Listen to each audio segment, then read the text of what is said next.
예, 안녕하세요. 서울대학교 재료공학부 장호원입니다. 오늘 이 튜토리얼 강의에서 제가 말씀드릴 내용은 광전기 화학적 물분해입니다. 영어로는 포토일렉트로케미컬 워터 스플리팅이라고 하고, 물분해는 여러분들 수전해 또는 물분리 이런 말로 많이 들을 수 있을 거고요. 그 다음에 포토일렉트로케미컬이 광전기 화학적이라는 우리말인데, 사람들이 영어로 줄여서 주로 PEC라고 많이 얘기합니다. 이따가 뒤에 다른 내용도 나오겠지만 EC라고 하면 일렉트로케미컬, 그 다음에 또 PC라는 게 있습니다. 광촉매, 그거는 포토캐탈리틱인데 어쨌든 앞으로 이야기 드릴 PEC라고 하면 빛을 써서 전기화학적으로 물을 분해하는 내용이고, 거기에는 저희들이 광전극이 필요하게 됩니다. 그래서 광전극의 효율을 어떻게 하면 저희들이 향상시킬 수 있을지, 또 그렇게 하려면 어떤 방법으로, 또 어떤 물질을 저희들이 이용해야 되는지 오늘 말씀드리고자 합니다. 그래서 오늘 수업에는 실제로 여러 가지 기술이 쓰이는데요. 나노, 여러분들 들으시는 나노 기술, 그 다음에 재료의 기본이 들어가 있고, 특히 재료 중에도 반도체, 그 다음에 또 현대 물리, 이런 것들의 내용이 들어가고, 일부 연력학, 그 다음에 또 촉매 반응, 그런 것들이 들어가게 됩니다. 그래서 기본적으로 나노와 반도체가 만나는 것이 바로 광전기 화학적 물분해 분야라고 할 수 있겠습니다. 우리 인류가 직면하고 있는 10대 메가 트렌드를 보시는 대로 나와 있습니다. 전체적으로 10개가 되어 있는데, 교육, 그 다음에 인구 변화, 여기 보면 기후가 변화되고, 그 다음에 기술은 고도화되면서 뭔가 사회가 점점 고도화됨에 따라서 보안이 또 문제가 되고, 또는 사회 안전도 문제가 됩니다. 또 최근 이민이 많은 문제가 되고 있고, 그 다음에 또 새로운 거버넌스, 그러니까 새로운 나라 국가가 생긴다든지 또는 새로운 정부가 들어선다든지 그런 변화가 있을 거고, 그 다음에 기후가 변화되면서 자원 고갈이나 생명의 다양성이 나타나는 그런 것들이 있습니다.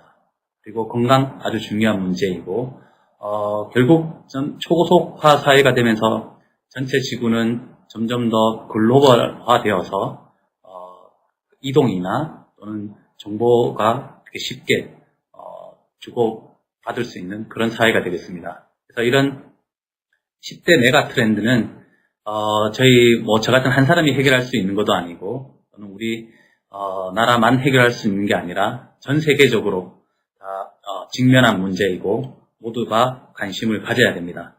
그런데 제가 오늘 말씀드릴 광전기 화학적 물분해, PEC 물분해는 지금 빨간색으로 박스로 쳐져 있는 이 세 가지와 관련되어 있을 거라고 생각이 듭니다. 기후변화, 그 다음에 기술의 고도화, 그 다음에 자원 고갈과 생명의 다양성이 저해되는 이런 것과 연관이 있다고 생각이 듭니다. 그래서 수소 연료 사회라고 많이 들어보셨을 겁니다. 지금 여기 영어로 하이드로전 퓨얼 소사이어티라고 되어 있는데, 이 그림에서 보듯이 이 사회는 기존의 화석 연료를 사용하지 않고 수소를 이용하는 사회로 되어 있습니다. 그래서 보시면 여기 수소 연료 스테이션, 그러니까 지금 주유소처럼 수소를 이렇게 저희들이 충전할 수 있는, 충진할 수 있는 그런 스테이션이 있고요. 그 다음에 바닷물이 들어가서 그 바닷물을 분해해서 수소를 넣는 수소 파워 플랜트가 있습니다. 그리고 이 사회에서 보면 수소를 분해할 때 에너지가 드는데, 그 에너지를 바로 태양 에너지를 쓰겠다는 겁니다. 그래서 여기 보면 태양전지가 있죠. 그래서 태양전지에서 나온 전기를 통해서 물을 분해하고, 또 태양전지에서 나오는 그 전기를 또 일부 전기를 이용할 수도 있고, 또 지금 오른쪽 옆에서 보시는 것은 바닷물이 들어와 있는 이곳에 바로 광전극이 들어가 있습니다. PEC 광전극이 들어가 있어서 저희들이 태양을 쬐어주면 그 광전국에서 빚을 받아서 수소가 나옵니다. 그래서 그 수소를 이 플랜트 저장하게 되고 저희들이 그 수소를 써서 자동차가 움직인다든지 또는 집안에서 저희들이 난방을 한다든지 뭐 또 여러 가지 그 각종 그 전기로 움직이는 것들을 저희들이 움직일 수 있다고 생각이 듭니다. 뭐 여기 조력이나 다른 여러 가지 프로세스가 나와 있습니다. 그래서 PEC 물분해는 저희들 수소 연료 사회를 이용하는 데 있어서 수소를 생산하는 기술이고 그것이 미래에는 그 지속 가능한 에너지 사회가 되어야 될 때 반드시 저희들이 구현이 되어야 될 기술이라고 생각이 들고 에너지 절약뿐만 아니라 기존의 화석 연료 사용에서 나타나는 문제점들을 해결할 수 있는 그런 기술이라고 생각이 듭니다. 세계 수소 시장은 점점 더 이렇게 커질 것으로 예상을 하고 있습니다. 이것은 한 4년 전에 나온 그 예상치인데 보시면 지금 2019년 대비 2029년에는 그 수소 사용량이 한 3배 정도 증가할 것으로 예상이 되고 그 중에서도 이쪽 아시아 퍼시픽 그러니까 미국, 일본, 중국 뭐 또 저희 우리나라를 포함한 이쪽 태평양 국가들 쪽에서 수소를 많이 이용할 것으로 예상이 됩니다. 그래서 이거는 예상치인데 앞으로 수소 사용량은 적어도 이것보다는 더 많이 늘어나지 않을까라는 생각이 들고 그 이유는 바로 수소로 움직이는 연료전지 자동차가 나오기 때문입니다. 연료전지는 아마 여러분들이 들어보셨을 텐데 수소와 산소가 만나서 물이 생성되는데 그때 이 연료전지에서는 전기가 발생합니다. 그래서 그 전기로 저희들이 모터를 돌리게 되면 자동차를 움직일 수 있죠. 수소 연료전지 자동차 대신에 아마 2차 전지, 리튬 배터리 자동차라고 들어보셨을 겁니다. 그거는 배터리에 저장된 전기를 가지고 모터를 돌려서 움직이는 전기 자동차이고요. 수소 연료전지 자동차 같은 경우에는 수소를 주입해서 연료전지에서 전기를 발생하고 그게 모터를 돌려서 가는 자동차입니다. 그래서 기본적으로 둘 다 모터를 가지고 있는 전기 자동차인데 연료전지 자동차에는 연료전지라는 이런 그 에너지를 전기를 발생시키는 장치가 들어가 있고 배터리에서는 저희들이 전기를 충전하게 되겠습니다. 그래서 이거는 수소 연료전지 자동차는 기본적으로 전기를 충전하는 것이 아니라 수소를 주입하는 그런 자동차가 되겠고 왼쪽에서 보시면 저희들이 수소와 산소가 있을 때 두 개는 이렇게 반응을 일으키게 되면 물이 나오는데 그때 에너지 차이가 있습니다. 그 에너지가 열로 나올 수도 있고 또는 전기로 나올 수 있는데 전기로 나오게 하려고 저희들이 연료전지라는 것을 쓰게 됩니다. 그래서 이런 수소를 주입해서 연료전지 자동차로 만들겠다는 그것은 이미 아주 오래전부터 구현된 기술이고 여전히 그 효율이 좀 더 향상이 되어야 되지만 일본, 독일 그리고 우리나라를 필두로 해서 지금 미래 자동차 중에 하나가 수소 연료전지 자동차가 될 것이라고 해서 큰 연구가 이루어지고 있습니다. 어쨌든 아직 그 수소 연료전지 자동차의 가격이나 효율 면에서 기존의 화석 연료전지 자동차나 전기 자동차에 비해서 좀 그런 것들에서 약점이 있긴 하지만 이쪽으로 가야 되는 방향은 분명한 것 같습니다. 그래서 수소 연료전지 자동차를 세계에서 가장 먼저 상용화한 나라는 일본입니다. 또 비슷한 시기에 독일도 상용화했는데 보시면 중국, 일본, 독일이 수소 연료 자동차를 움직이기 위해서 수소 충전소를 보급하려고 하고 있습니다. 그래서 전기 자동차도 아시겠지만 보급에 가장 큰 영향이 있는 것이 그 전기를 충전하는 충전소거든요. 그래서 정부가 먼저 충전소를 만들게 되면 연료전지 자동차를 일반인들이 사게 되고 결국 연료전지 자동차가 늘어나게 되면 민간에서 충전소를 점점 짓게 될 것입니다. 그렇지만 처음에 충전소가 없으면 아무도 사지 않을 거기 때문에 일부 정부 주도하에 수소 충전소를 보급하고 그렇게 통해서 수소 연료전지 자동차를 보급하겠다는 계획이 다 서 있습니다. 그래서 보시면 지금 일본이 가장 먼저 수소 연료를 충전할 수 있는 수소 충전소를 2025년까지 320개로 늘리겠다는 계획을 가지고 있고 이에 따라 수소차가 많이 보급될 것 같습니다. 그리고 중국도 2018년 2월에 작년 이맘때에 수소차 굴기라고 해서 지금 아시겠지만 전 세계에서 전기 자동차 시장이 가장 큰 곳은 중국입니다. 왜냐하면 가장 중국 시장이 크고 또 사람이 많기 때문이죠. 그래서 앞으로 올 수소차 시대에서도 중국이 최대 시장이 될 거기 때문에 중국 자체에서 이런 수소차를 만들겠다는 계획을 가지고 있습니다. 그리고 저희 현대 기아차 세계 5대 자동차 메이커인데 여기에서도 수소 전기 자동차, 연료전지 자동차를 보급하고 있고 또 그쪽 세계 시장을 많이 차지하기 위해서 큰 계획을 가지고 있습니다. 그래서 기존에 저희들이 쓰는 수소는 화석 연료로 만들어집니다. 그래서 천연가스나 또는 석탄, 그다음에 석유에서 저희들이 실제 어떤 그 연료를 뽑기 위해서는 수증기 개질을 하게 됩니다. 그래서 수증기 개질이 돼야 저희들이 좋은 연료를 얻을 수 있는데 이때 수증기 개질을 하게 되면 반드시 CH4, 메탄이 나옵니다. 그래서 이 메탄에다가 저희들이 촉매를 조금만 넣게 되면 메탄이 이산화탄소, CO2와 수소로 변하게 되고 그 수소를 저희들이 쓰게 됩니다.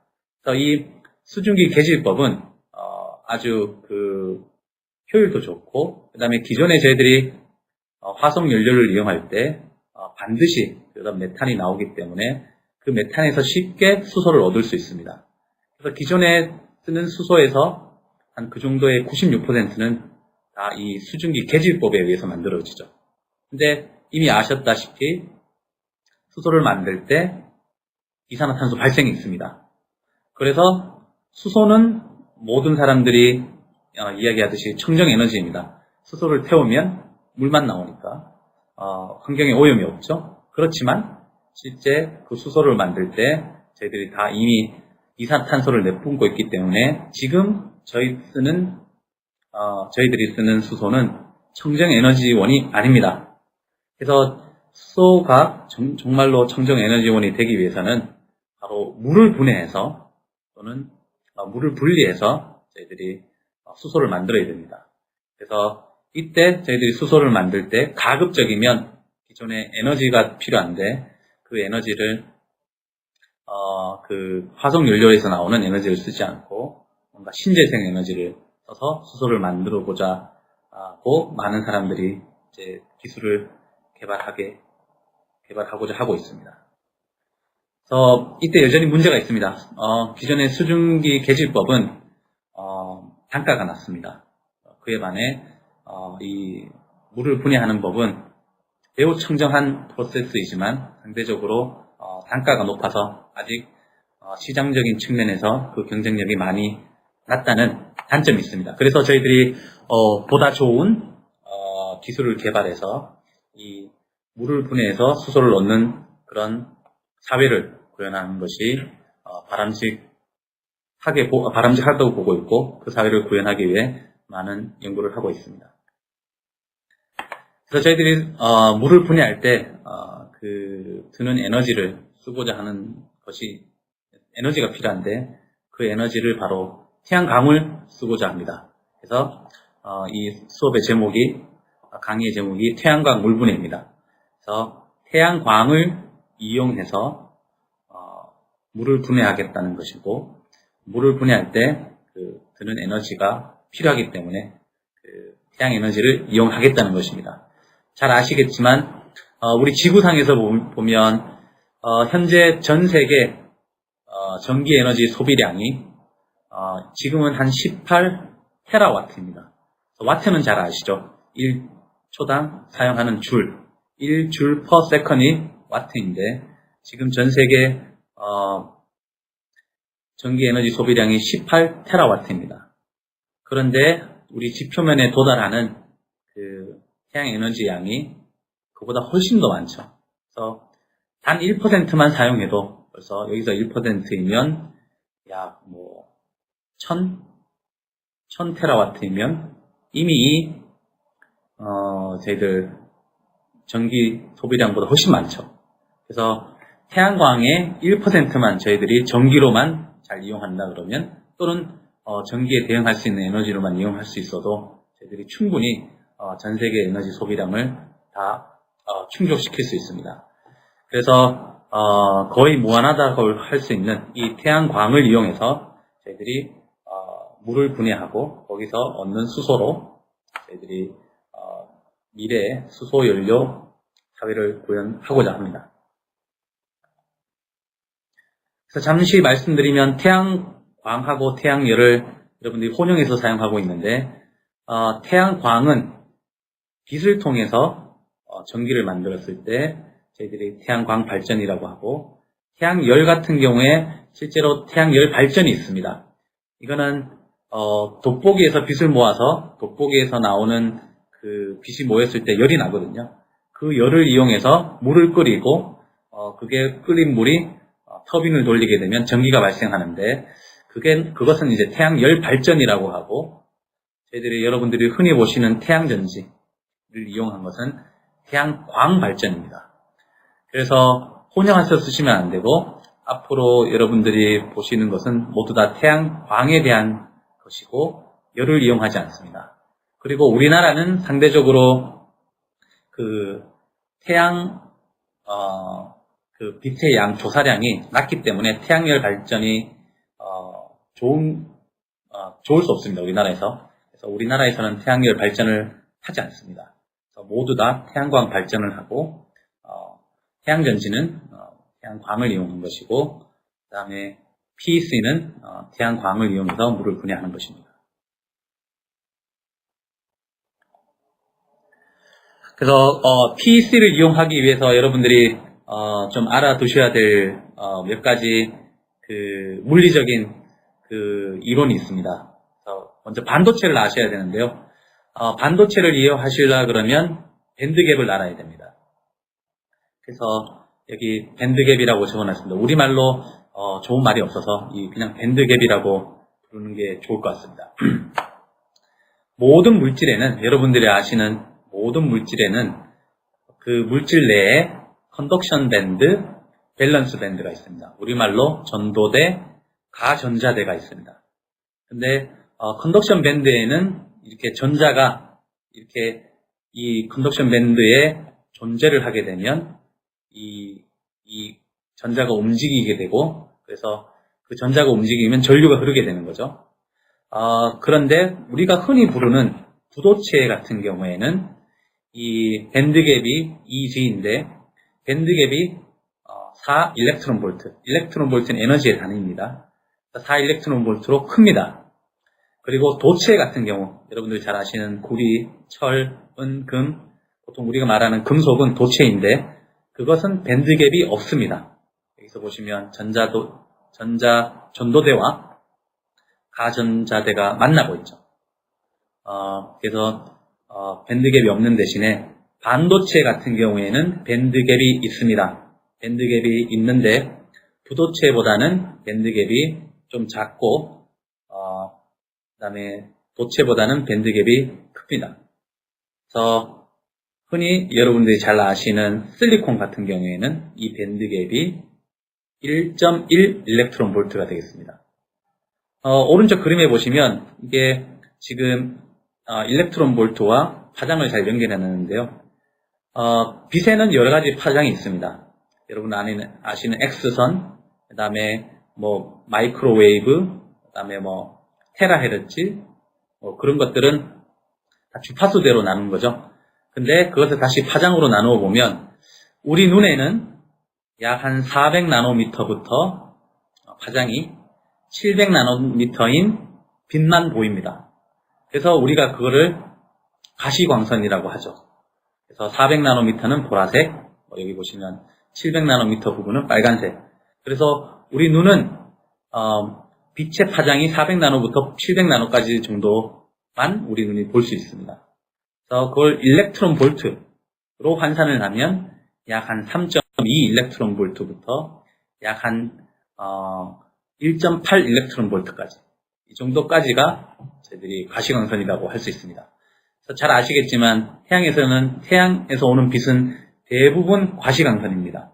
그래서 그 과시광선을 흡수해야 되고, 그러기 위해서는 여기 에너지대가 약 한 3에서 2 일렉트론 볼트 정도에 된다는 것을 여러분들 염두에 두시면 되겠습니다. 여기 보이는 유리컵 같은 경우는 투명하죠. 그래서 이 유리컵 같은 경우 밴드갭은 5 일렉트론 볼트입니다. 다시 말해서 이것은 과시광선을 흡수하지 않습니다. 과시광선이 그냥 지나치기 때문에 투명하게 보이는 거죠. 그래서 밴드갭이 큽니다. 흑연 여러분들 잘 아시죠? 연필심으로 쓰이는 흑연.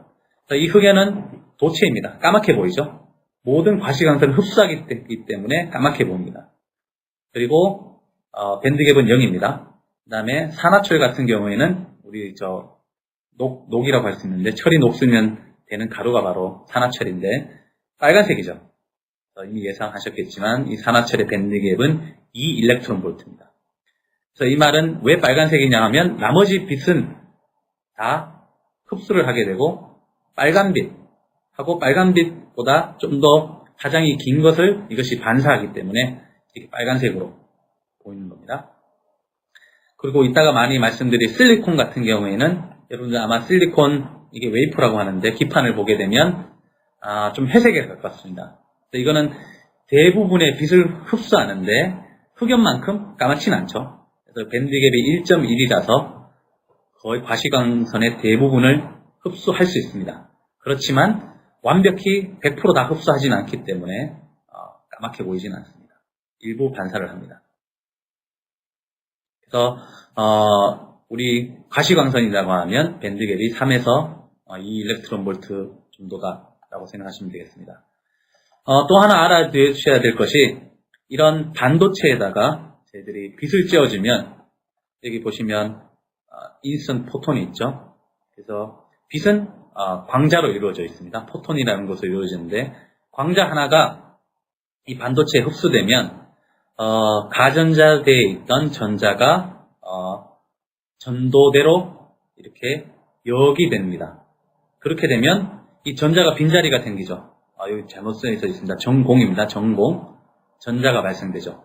그래서 이것을 저희들이 전자전공쌍이라고 합니다. 그래서 반도체 내에 광자가 빛이 들어가면 그 광자 하나는 빛을 이루고 있는 그 광자는 전자전공쌍을 만들게 되고, 그래서 전자가 이 정도 높이 올라가게 되면 이건 에너지와 관련된 것인데 일부 열을 내면서 이 컨덕션 밴드 미니멈, 이 가장 아래 자리에 오고, 그 다음에 전공은 또 에너지를 잃으면서, 열로 잃으면서 여기 밸런스 밴드의 가장 위쪽에 가게 됩니다.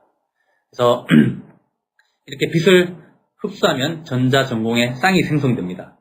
그리고 이때 빛을 흡수할 때 생성되는 전자전공 쌍은 항상 그런 것이 아니고, 전자전공을 만들어야 되는데 그 만드는 것이 100% 효율을 가지고 있지는 않습니다. 저희들이 100개의 포톤이 있으면 생성되는 전자전공의 쌍이 반드시 100개는 아닙니다.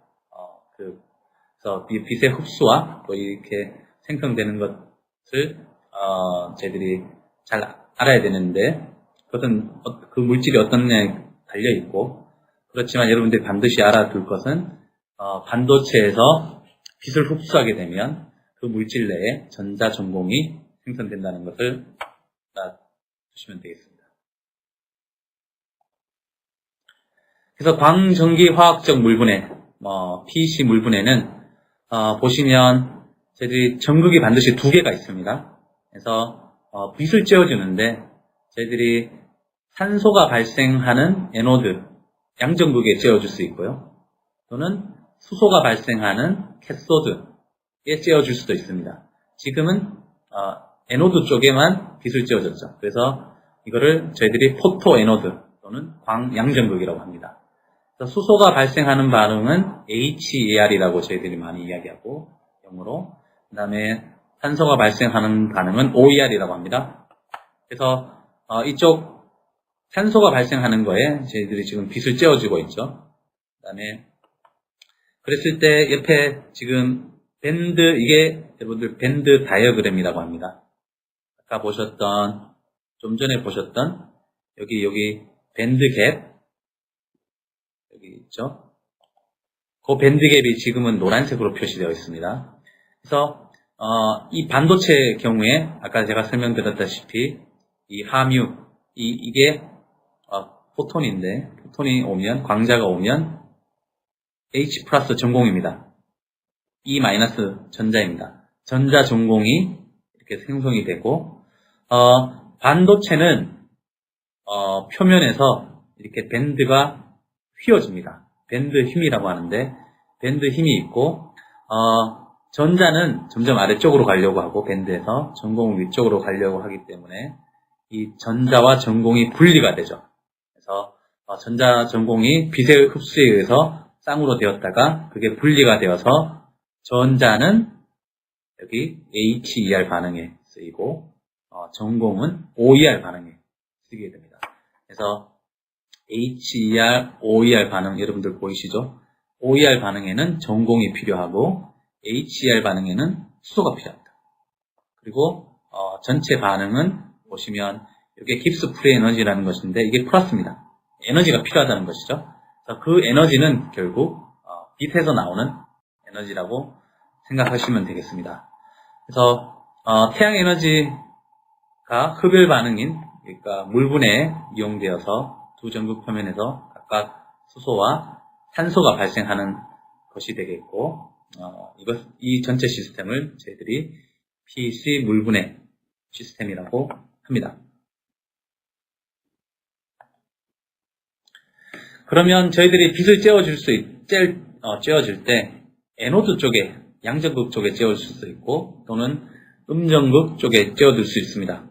또는 다 쬐어줘도 됩니다. 그렇지만 보통 이제 여러분들 논문을 보시면 포토 에노드 또는 포토 캐소드 이렇게 많이 합니다.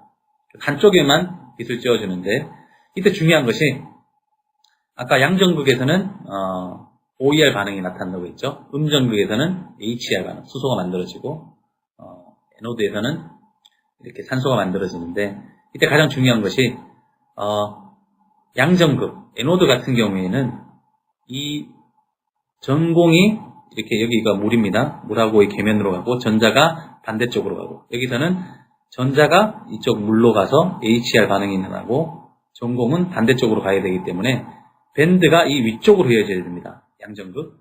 음전극은 아래쪽으로 휘어져야 됩니다. 그래서 반도체 공부를 하시다 보면 반드시 이렇게 P형, 이건 N형이다, 죄송합니다. N형 반도체는 이렇게 물이나 공기하고 만나는 계면에서 이 밴드가 위쪽으로 휘어집니다.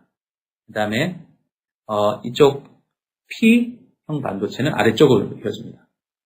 그게 자연스럽게 그래야 됩니다. 그랬을 경우에 전자가 이렇게 아래쪽으로 쉽게 갈 수 있죠. 전공이 위쪽으로 쉽게 갈 수 있죠. 자연스럽게. 이 반대로 되면 되지 않습니다. 자, 그래서 광양전극에서는 저희들이 빛을 받는 그 반도체가 반드시 N타입이 되어야 됩니다. N타입은 전자가 다수인 반도체입니다. 그래서 여기서 N은 전자의 농도를 이야기하는 거죠. 그래서 우리 보통 반도체에서는 도핑을 하지 않으면 도핑을 통해서 N형이나 P형을 만들 수 있는데 도핑을 하지 않으면 N 전자와 전공의 수가 같습니다. 그것은 그 진성 반도체라고 하는데 N형, P형도 아닙니다. 근데 전자를 좀 더 늘려주면 그게 N형이 되고, 왜냐하면 N이 전자의 농도인데 그게 더 많으면서 저희들이 N형 반도체, 그 다음에 전공의 수가 많은 P형 반도체라고 합니다. 그래서 양전극에서는 반드시 빛을 받는 물질이 N타입이 되어야 되고, 그 다음에 음전극에서는 P타입이 되어야 됩니다. 그래서 이거를 아셨으면 여러분들 이제 오늘 수업의 반을 다 아신 거고요. 그랬을 때 저희 PEC 물분해를 할 때 보시면 이게 광자가 빛을 흡수한다는 거죠. 빛을 흡수한다는 거고 그때 전자와 전공이 생성되는 건데 여기 N타입이죠. 그래서 포토 에노드 시스템 또는 포토 캐소드 시스템 또는 양쪽에 다 찌워줄 수 있습니다. 그래서 이거는 텐덤이라고 하는데 오늘 주로 텐덤을 말하지는 않을 겁니다. 텐덤은 좀 더 어렵지만 양쪽에 다 찌워줄 수 있다는 이야기이고 주로 여러분들 논문을 보시면 포토 에노드 또는 포토 캐소드에 대한 것이 나옵니다. 주로 제가 이렇게 많이 PEC에 대해서 설명을 드리면 항상 많은 분들이 광촉매 하십니다. 원리는 비슷한데요. 광촉매는 어떤 거냐 하면 입자입니다, 입자. 그래서 물을 분해할 때 지금 PEC 같은 경우에는 두 개의 전극을 물에 넣습니다. 그래서 한쪽이나 양쪽에 빛을 쬐어주는 반면에 광촉매는 입자를 넣습니다, 입자. 그러니까 나노 입자를 물 안에 뿌리고 거기에 빛을 주게 되면 수소가 발생하는데 그때 얘들은 입자이기 때문에 입자 표면에서 여기 보시면 수소와 탄소가 동시에 발생하죠. 그래서 광촉매는 입자 시스템이고 그 입자 표면에서 수소 발생과 산소 발생이 동시에 일어나니까 다른 거죠. 보시면 PEC 같은 경우에는 수소와 산소가 일어나는 반응이 분리되어 있으니까 다르죠. 그래서 PEC는 반드시 전극 시스템이고 광촉매는 입자 시스템입니다. 광촉매는 전극이 없습니다. 광촉매는 그냥 뿌려주는 거기 때문에 간단하지만 효율이 낮습니다. 그래서 정말 저희들이 미래 사회에서 태양광을 이용해서 수소를 만들고자 하면 반드시 PEC 또는 태양전지하고 이 그냥 전기촉매 전극을 하는 PVEC 시스템으로 가야 됩니다. PV는 태양전지이고 EC는 일렉트로 캐탈리스트, 전기촉매라고 합니다. 그래서 태양광 물분해 로드맵을 여러분들이 보시게 되는데 여기 보시면 이쪽 오른쪽으로는 지금 시스템의 가격 또는 시스템의 복잡한 정도를 나타낸 것이고 왼쪽은 효율을 나타낸 것이죠. 그래서 포토볼테이크 제너레이션 여기 태양전지에다가 워터 일렉트롤리시스 전기촉매 전극 두 개를 연결하는 겁니다. 그래서 태양전지에서 나온 전류가 이 물을 분해하는 것이 쓰이게 되는데 요거를 저희들이 흔히 PVEC 시스템이라고 합니다. 그리고 이게 포토카탈릭틱 광촉매 시스템이죠. 여기는 PEC입니다. 포토 일렉트로드는 PEC를 말하는 건데 PEC는 가격 면에서 보면 중간, 그다음에 효율 면에서도 보면 요거하고 중간에 대해 수 있어요. 중간 용도가 되겠다고 보시면 되고 저희들이 최종적으로는 이렇게 효율도 높으면서 가격이 낮은 시스템으로 가야 되겠죠. 그래서 그것은 반드시 이 입자 시스템은 될 수 없고 PEC 개념에다가 여러 가지 또 뭐 열을 이용한다든지 또는 뭐 바이오 개념까지 이용해서 할 수 있는 것이라고 생각이 들고 저희 최종 골은 절대 여기 광촉매로는 달성할 수 없는 효율이라고 보면 되겠습니다. 그래서 광을 이용해서 물을 분해하는데 저희들이 결국 빛을 쬐어주는 광전극이 있게 되고 그랬을 때 그 광전극의 효율을 저희들이 나타낼 수 있습니다. 그때 나타낼 때 쓰는 여기 단어가 IPS입니다. Instant Photon to Photon Conversion Efficiency. 그러니까 입사되는 광자를 변화하는 효율인데 그냥 단순히 그냥 효율이라고 하면 되겠습니다. 좀 약간 또 다른 이야기가 양자효율이라고 하면 되겠는데 보시면 빛을 받아서 전자, 전공이 형성되는 것이 여기 보면 이타 일렉트론 홀페어라고 되어 있죠. 그래서 이 이타도 효율을 줄인 말입니다. 곱하기 이타 트랜스폰. 그러니까 전자 전공이 생성이 되고 그것이 전자는 HER 반응에 가야 되죠.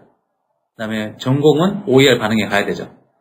아시겠지만 전자전공이 만들어지면 이것은 다시 재결합하려고 합니다. 영어로 리컨비네이션인데 그 재결합을 최대한 억제해줘야 됩니다. 그래서 트랜스포트 이피션시는 전자전공이 생성이 돼서 잘 계면으로 전달되게, 이송이 되게 해주는 효율을 말하는 것이고, 마지막으로 표면에서 저희들 OER, HER 화학 반응이 일어나는데 그 화학 반응이 일어나는 효율이 좋아야 됩니다. 그랬을 때 그 화학 반응이 일어날 때 여러분들 모든 화학 반응에는 아마 들으셨을 텐데 활성화 에너지가 필요합니다. 수소하고 산소가 만나면 물이 생성되죠. 근데 여러분들 수소하고 산소를 이렇게 수소 탱크하고 산소 탱크를 서로 열어뒀을 때 상온에서 중간에 수소 탱크하고 산소 탱크를 열어두면 중간에 물이 발생이 될까요? 두 개가 만났을 때? 그렇지 않습니다. 그 두 개가 만나면 당연히 물이 되지만 그 반응을 일으킬 때는 이 반응을 일으키게 하게 하는 활성화 장벽이 있습니다. 그래서 그 활성화 장벽을 낮춰야 되는데 예를 들면 물하고 산소가 있다 그러면 열을 높여준다든지 또는 뭐 불꽃이 있으면 금방 이제 폭발적으로 물이 생성이 되죠. 그래서 여기 HER, OER 반응에 이 활성화 에너지가 있는데 이 활성화 에너지를 낮추려면 다시 말해서 이타 인터페이스를 높이려고 그러면 좋은 촉매가 필요합니다. 촉매라는 건 여러분들이 들어보셨을 텐데 자기는 변하지 않고 반응에 참여하지 않고 직접적으로 참여하지 않고 반응을 활성화시키는 그런 물질이라고 하는데 촉매 중에 최고는 백금이죠. 그래서 백금을 넣게 되면 그 백금 자리에서 반응이 훨씬 더 잘 일어납니다. 그래서 백금이 활성화 사이트, 그러니까 반응이 일어나는 사이트가 됩니다. 좀 더 자세하게 말씀드리면 수소 같은 경우에는 백금이 있으면 그 자리에 여기 H 플러스가 잘 다가와서 잘 붙습니다. 그러면 백금은 도체니까 전자가 잘 변화되죠. 그러면 백금 표면에서 H 플러스하고 전자가 만나서 수소가 잘 발생이 됩니다. 그래서 그런 촉매가 있으면 반응이 일어나게 하는 활성화 에너지를 많이 낮추고 이타 인터페이스를 높입니다. 그래서 광전국 효율은 결국 이 전자전공을 얼마나 만드느냐, 빛을 잘 흡수해서 그 다음에 그것이 만들어진 전자전공이 얼마나 잘 전달되느냐, 그 다음에 그것이 표면에서 이 물하고 만나는 이런 계면에서 얼마나 화학 반응으로 잘 전달되느냐, 전이가 되느냐, 트랜스퍼 전이가 되느냐, 이거 세 개를 곱하는 것이고, 그리고 이것이 효율을 결정하게 됩니다. 그래서 이게 이제 오늘 말씀드린 내용의 키가 나왔는데, 요 세 가지 인자에 결정하는 효율을 저희들이 다 높게 만들어줘야 되겠죠. 그래서 조금 전에도 말씀드렸다시피, 광적용을 평가할 때, 이렇게 특성을 평가할 때 IPC, 그 효율을 저희들이 말하게 주게 되고, 여기 보시면, 여기 저희들이 물을 분해하면 수소, 산소가 나오는데, 물 하나에서 보시면, 물 분자 하나 보시면 H2O죠. 그래서 물 분자 하나에 수소와 산소 비가 2대1이기 때문에 발생되는 수소, 산소 양도 2대1입니다. 그래서 보시면 항상 2대1 레이쇼를 비율로 시간에 따라 발생하는 양을 저희 측정하게 되면 이 데이터를 저희 보여줘야 되고, 그 다음에 여기는 광전류 이렇게 커브가 있죠. 그래서 전압에 따라서 캐소드 쪽으로는 이렇게 이쪽으로 되고 에노드 쪽으로는 이렇게 되는데 결국 물이 진짜 분해되는 거는 그 만나는 포인트입니다. 여기 지금 요 중간에 있는 건데 그럼 어떻게 하면 되겠습니까? 포토캐소드 같은 경우에는 이 그래프가 점점 더 오른쪽으로 이동하면 좋죠. 오른쪽으로 이동하면 좋고, 에노드 같은 경우에는 당연히 왼쪽으로 이동하면 좋죠. 그리고 여기 만나는 J, 지금 여기 JOP, 오퍼레이션 작동되는 그 전류密도인데 이게 높으려고 그러면 어떻게 되겠습니까? 요 커브는 캐소드 커브는 오른쪽으로, 에노드 커브는 왼쪽으로, 그리고 이 커브가 전류가 상대적으로 높으면 좋죠. 그래서 전류가 높고 여기 전압이라고 하는데 이런 전압이 상대적으로 낮으면 좋겠습니다. 그리고 최종적으로 저희들이 많이 인용하는 것이 Solar to Hydrogen Efficiency, 줄여서 STH 값이라고 합니다. 이런 식으로 구하는 건데, 이거는 보시면 맥시멈 포인트에서의 전류가 높아야 되고 외부에서 전압을 가해주는 게 상당히 낮아야 됩니다. 그래서 가급적이면 전압을 가하지 않고 빛을 쬐어졌을 때 높은 커런트를 얻으면 이 값이 커지겠죠. 그래서 STH가 PVEC 같은 경우에는 저희들 실리콘 태양제를 이용하게 되면 한 20%까지 저희들이 이론적으로 얻을 수 있고, 그 다음에 PEC로 하게 되면 저희들이 맥시멈 이론적으로는 15% 정도 얻을 수 있고, 그 다음에 포토카트 광촉매에서는 이런 STH 효율이 맥시멈 3% 정도입니다. 그래서 보시면 아시겠지만 그 광촉매를 이용해서는 저희들이 아주 효율적인 수소 생산은 어렵다는 걸 알 수 있습니다.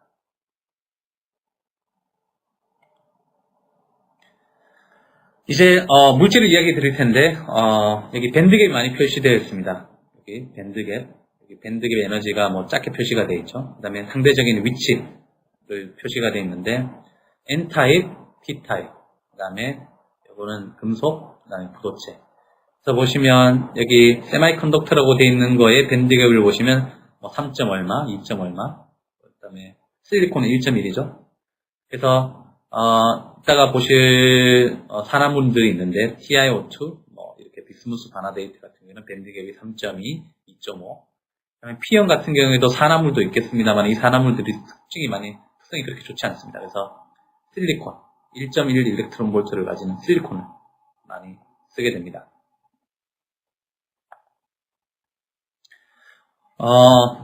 광전극의 효율을 높이기 위해서는 저희들이 밴드갭을 조절해야 합니다. 가급적이면 밴드갭을 조절해서 태양광 과시광선을 많이 받게 해야 되고, 그 다음에 형상은 나노 구조를 만들어야 됩니다. 그러면 빛도 잘 흡수하고, 그 다음에 만들어진 전자전공이 잘 움직일 수가 있습니다. 재결합 없이. 그 다음에 이종 접합을 하게 되면 단일 물질이 있는 것보다 훨씬 더 빛 흡수라든지 또는 반응 또는 전자 수송 면에서 좋기 때문에 이종 접합을 만들게 되고, 그 다음에 표면에 촉매가 있으면 활성화 에너지를 낮춘다 그랬죠. 그래서 계면 반응이 잘 일어나기 때문에 표면에 촉매가 필요합니다. 그래서 이 모든 네 가지 또는 뭐 여기에 더 플러스된 모든 것들을 다 저희들이 도입을 해서 효율을 늘리고자 합니다. 그래서 나노 구조를 다시 말씀드리면 지금 가장 위쪽에 보이는 위쪽에서 왼쪽에 보이는 건 그냥 단순한 방막이죠. 그거에 비해서 저희들이 이렇게 돌기 모양의 나노 구조로 만들면 반응 면적도 증가하고, 그 다음에 이렇게 생성된 여기 지금 이게 빨간색으로 표시된 게 전공인데 전공이 가는 거리가 짧아졌죠. 전화 이동도 용이하고, 그 다음에 나노 구조로 만들게 되면 빛 흡수가 잘 되게 됩니다.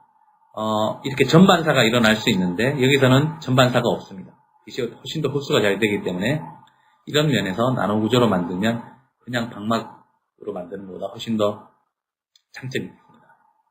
그리고 이종 접합 중에 타입 1, 2, 3가 있는데 전자는 에너지를 낮은 데로 가려고 그러고 전공은 높은 데로 가려고 하는데, 그런 면에서 생각해 보면 타입 2가 좋습니다.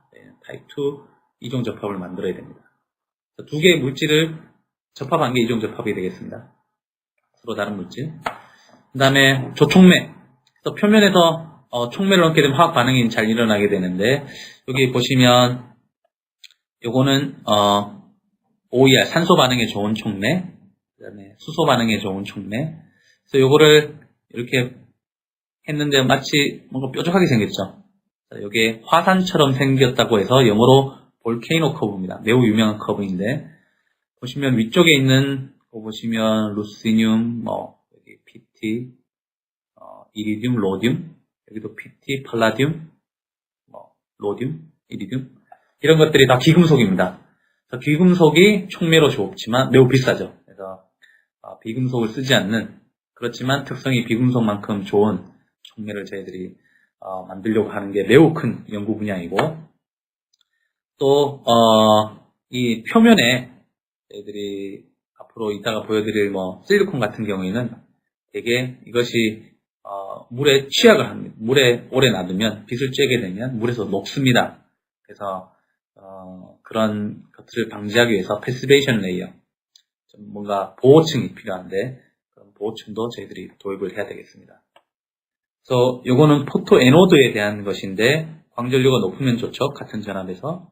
상대적으로 포토 에노드는 아까 이야기 드렸듯이 커브를 왼쪽으로 이동시켜야 되는데 좋은 촉매를 쓰면 온셋 포텐셜이 낮아지고 나노 구조로 만들면 이렇게 전류도 증가하고 좋은 촉매를 쓰는 라이도 즉시 전류가 증가합니다.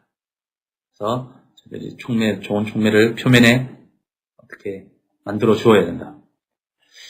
그래서 먼저 이야기 드릴 것은 P형 실리콘입니다. P형이니까 P타입이니까 이미 예상하셨겠지만 저희들이 포토 캐소드로 쓰는 겁니다. 그래서 실리콘은 여기 과시광선을 꽤나 흡수하고 최근에 많이 싸졌죠. 그래서 이거를 캐소드로, 포토 캐소드로 쓰기에 좋습니다. 근데 문제점이 있습니다. 일단 빛 30% 정도를 반사하죠. 이 사람이 사진을 찍으면 지금 빛 반사가 되는 게 보이죠. 그 다음에 표면에 이런 비싼 백금 촉매를 못 쓰기 때문에 다른 촉매를 써야 되고, 그 다음에 실리콘을 가지고 여러분들 이 금속으로 된 욕조에 실리콘을 넣어놓고 빛을 쬐어주면 부식이 일어납니다. 그걸 광부식이라고 하는 건데 그걸 막아줘야 됩니다. 그래서 이거는 광부식이 일어나는 것을 설명한 건데 이쪽으로 보면 전자가 이 HER 반응에 쓰여야 되는데 자기 혼자 이렇게 녹는 이쪽으로 갈 수 있는 건데 이쪽으로 안 가게 하려면 표면에 뭔가 그 전자가 이쪽으로 안 가도록, 그러니까 이런 것이 일어난다는 것도 이런 반응인데 이런 반응이 안 나게 하려고 그러면 실리콘이 수소를 안 만나면 되겠죠. 그래서 그런 반응을 없애주려고 그러면 이 사이에 뭔가 보호층이 필요합니다.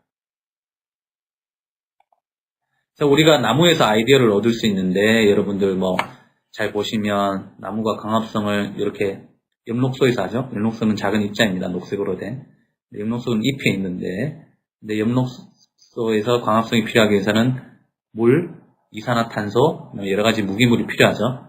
그래서 그런 것들이 뿌리에서 옵니다.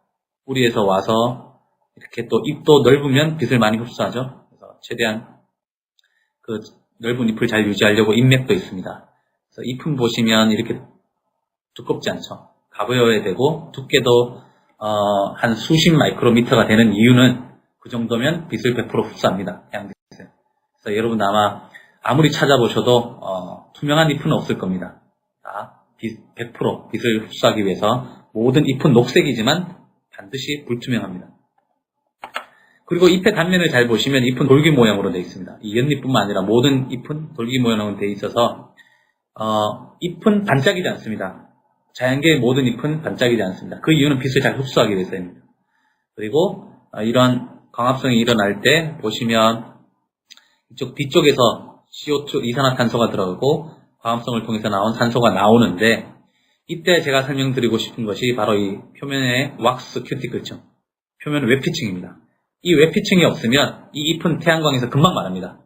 이 안에 물도 있고 여러 가지인데 이 빛이 있으면 이제 다 저것이 증발해서 말라버릴 수 있습니다. 근데 왁스 큐티클층이 있으면 이 물의 증발이나 여러 가지 이것들이 그 빛에 의해서 말라버려서 상할 수 있는 것을 방지해 줍니다.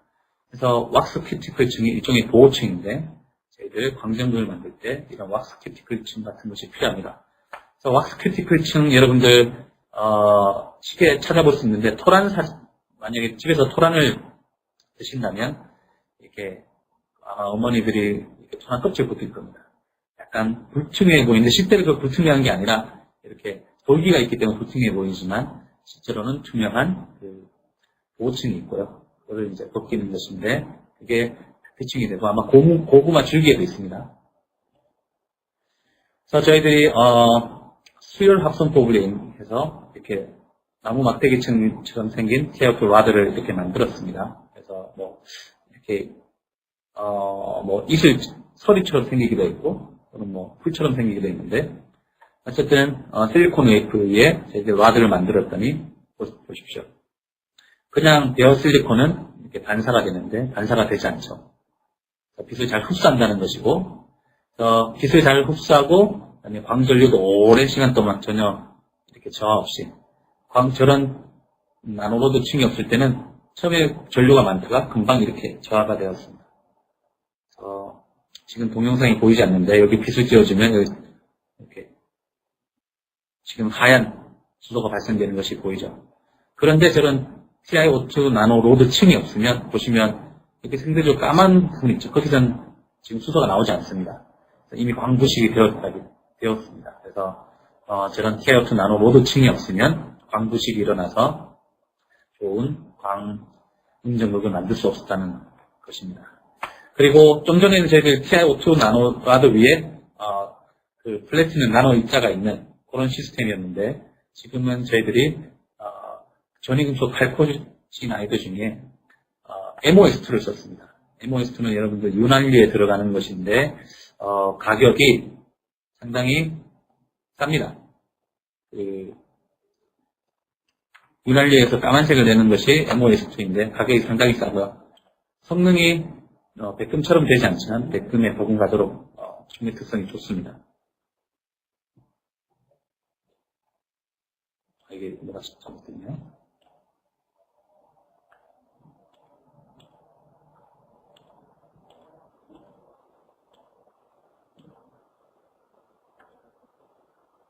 그래서 저희 아이디어는 P형 실리콘 위에 이거 투명하고 얇은 MOS2를 이렇게 붙여서 좋은 광음전극을 만들려고 했고 저희 열화학 증착기를 이용해서 MOS2를 만들었습니다. 그래서 보시면 이렇게 지금 실리콘 웨이퍼가 있고 그 위에 매우 투명한 MOS2가 이렇게 실제로 이렇게 지금 전사가 된 겁니다. 잘 보이실지 모르겠는데 이렇게 MOS2가 있습니다. 그래서 요거를 가지고 저희들이 이제 물분해 실험을 했죠.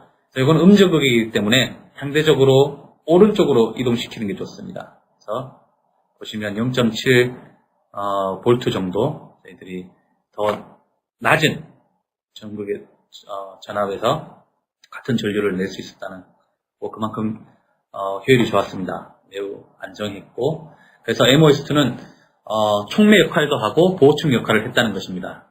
그래서 빛을 받으면 이 전자가 MOS2를 통해서 이 MOS2가 좋은 촉매라서 이렇게 H2를 생성하는 HER 반응이 잘 일어나는 데 참여하고 나머지 전자는 반대쪽으로 가서 OER 반응에 참여했고 저희들이 매우 좋은 특성을 얻을 수 있습니다.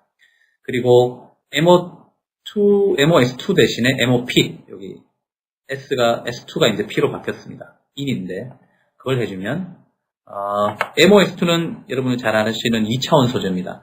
그러니까 한 층이 이렇게 겹겹으로 쌓이는 마치 종이장을 쌓아놓은 것 같죠? 그렇지만 MOP는 우리가 보통 잘 아는 3차원 소재입니다. 그래서 아주 그 원자층이 아주 정밀하게 제어되어 있는 그러니까 그 완전히 레고 블럭이라고 보시면 되고 레고 블럭보다도 더 정밀하다고 보는데 이거는 종이를 쌓아놓는 서로 다르게 보이는 것을 알 수 있습니다. 그래서 여기 보시면 MOS2보다 MOP가 훨씬 더 좋은 광전기화학 특성을 나타내었고 또 저희들이 MOS2를 방막으로 만들기보다는 3차원으로 만들면 이렇게 훨씬 더 비표 면적이 넓기 때문에 훨씬 더 좋은 광전기화학 특성을 얻을 수 있었다는 것입니다. 이때까지는 저희들이 P형 광음전극에서 저희들이 안정성과 그다음에 촉매 특성이 나쁜 것을 향상시키기 위해서 저런 2차원제를 이용했다는 것이고 반대로 이제 포토 에노드 같은 경우에는 비스무스 바나데이트, 비스무스 바나듐 옥사이드가 가장 유명합니다. 이게 가장 효율이 좋은데 그렇지만 저 자체로도 특성이 많이 좋지 않기 때문에 저희들이 나노 구조, 그다음에 여기 강유전성을 이용한 강유전체를 이용해서 좀 더 좋게 하는 것, 그다음에 조촉매를 올리고, 그다음에 플라즈모닉 나노 파리클을 도입하면 특성이 더 좋아질 수 있습니다. 또 이종 접합을 만들고, 그다음에 방향을 저희들이 조절하게 되면 어떤 특정한 방향에서 좀 더 좋은 특성을 얻을 수 있다는 것을 저희들이 연구하고 있고, 이것은 이런 여러 가지 방법들을 도입하는 것은 저희 그룹뿐만 아니라 세계 무수한 그룹에서도 비슷한 전략으로 접근을 하고 있고, 좀 더 낮은 전압에서 많은 광전류를 내는 그런 포토 에노드, 포토 캐소드를 개발하고자 하고 있습니다. 그래서 저희의 비전은 여기 보시면 저희들이 모식도로 나타낸 건데, 가급적이면 전극이 그냥 방막 형태가 아니라 3차원으로 있어서 비표 면적이 넓어야 됩니다. 그러면 반응하는 면적이 많겠죠? 그러면 빛을 더 잘 받을 수 있을 뿐만 아니라 수소를 더 많이 생산할 수 있습니다. 그리고 이 전극은 빛을 받지 않죠. 전극은 전극 위에 저희들이 어떤 빛을 받는 반도체를 올려야 되는데, 이거는 마치 전극은 나무 줄기라고 생각하시면 되고, 이렇게 막대기처럼 생긴 마치 가지 같은 것들을 전극 위에 저희들이 이렇게 붙여야 되겠죠. 그랬을 때 지금 빨주노초 파남보로 한 거는 이 반도체가 과시광선을 잘 흡수할 수 한다는 그런 의미에서 이렇게 해놓은 것입니다. 그 위에 다시 저희들이 마치 열매 같은 나노 입자의 조축매를 저희들이 부착을 해야 되고, 또 플라즈모닉 나노 입자, 이거는 주로 금이나 뭐 같은 기금속으로 되어 있지만 매우 작습니다. 이게 해주게 되면 여기 나노막대가 빛을 흡수하는 데서 그 효율을 높여주게 됩니다. 그래서 보시면 3차원 나노 전극, 1차원 나노 막대, 그다음에 0차원 같은 이런 것들을 다 조합해서, 또 여기에 뭐 그래핀이나 뭐 에모스 같은 2D 뭐 2차원 소재가 또 들어갈 수 있습니다. 그래서 이런 요소 그 물질들을 저희들이 만들고, 그것을 또 다시 조합을 하게 되면 눈으로 보시기에 나무 모양처럼 생긴, 잉몽이란 말은 사람이 만들었다는 겁니까? 잉몽, 나노나무, 아티피셜 네노트리를 저희들이 만들게 되고, 지금 보시면 이게 마치 태양전지판처럼 보이죠? 이 판 안에 현미경으로 잘 보면 이런 이 나노나무가 있습니다. 이 나노나무의 키는 10마이크로보다 이렇게 작습니다. 눈으로 잘 보이진 않겠지만 이런 대면적 기판에 다 들어가 있고, 여기에 이 기판을 저희들 물에 넣고 태양빛을 쬐어주면 외부에서 전압을 가하지 않고 자연적으로 수소가 생산될 수 있는 그런 시스템을 저희들 만들기 위해서 노력하고 있고, 아마 이거는 저희뿐만 아니라 PEC를 하는 모든 사람의 그 꿈, 또 비전이라고 할 수 있겠습니다.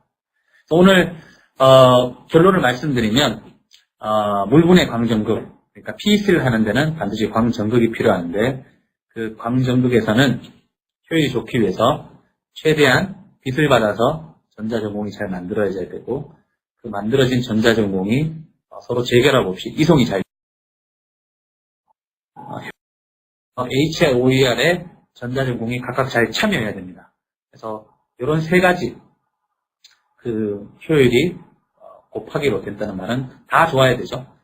이런 세 가지 효율을 다 높였을 때 저희들이 좋은 광전극 시스템을 만들 수 있고, 그렇게 하기 위해서는 나노 구조를 제어해야 되고 이중접합을 만들어야 되면서 좋은 조축력 결합을 해야 됩니다.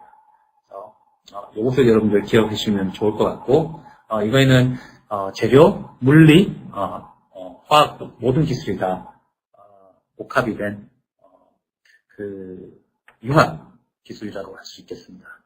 네, 여러분들 더 질문 있으면 저 이메일이나 전화를 통해서 연락 주시고, 저희 홈페이지에 가면 많은 관련 자료들을 보실 수 있습니다. 예, 경청해 주셔서 감사합니다.